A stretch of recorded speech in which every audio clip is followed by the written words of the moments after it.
Why in the world would a betrayal trauma practitioner be talking about compound interest?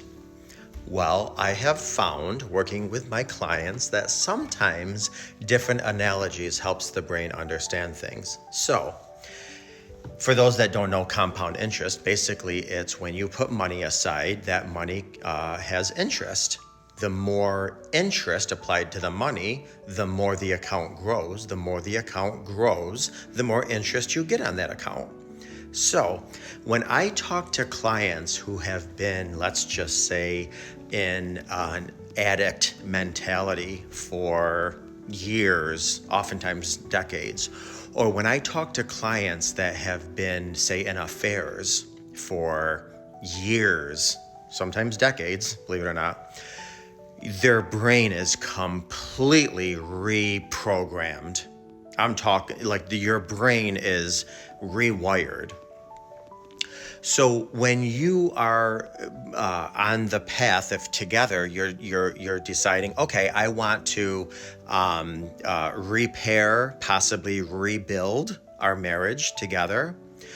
What happens is that there's going to be many, many, many times the person who betrayed, their brain is going to default to a-hole behavior.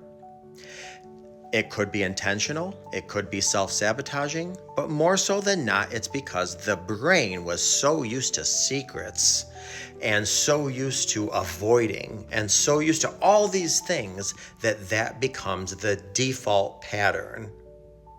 So, I was going to give you an example, but I'm not going to. But bottom line, what I'm saying is when two people are trying to work on repairing and rebuilding after broken trust, it's going to be sometimes 3 steps forward, 2 steps back. 2 steps forward, 3 steps back. 3 steps forward, 2 steps back. The unfortunate aspect of this is the person who was hurt is physically going to feel the effects of this emotional roller coaster because they're like falling apart, mind, body, and soul. And while I get that, and I certainly have remorse for that, I will say it is often common because the person's brain that was in the addiction lifestyle or in the affair lifestyle is completely wired a certain way, and you're trying to rewire it. It's like almost trying to say like, okay, you guys spoke English to each other all your marriage, right? Now you're coming to me and I'm teaching you German. Only talk to each other in German. Well, you're going to have conversations and automatically want to go back to English. It's a default. So the more you practice German, the more you're going to be able to talk to each other in German, and the more you're going to rewire the brain that this is how we talk to each other from now on. So just keep in mind, there's people out there watching this right now that are at their wits' end. I'm talking about you're at your wits' end. You don't know if you should file for divorce. Like you're at your wits' end because your partner who betrayed keeps defaulting to old pattern behavior or hurtful behavior or sabotaging behavior or whatever else behavior. But understand the mind has actual tracks in it. And now what you're doing is you want to create new tracks. And that's not going to be easy.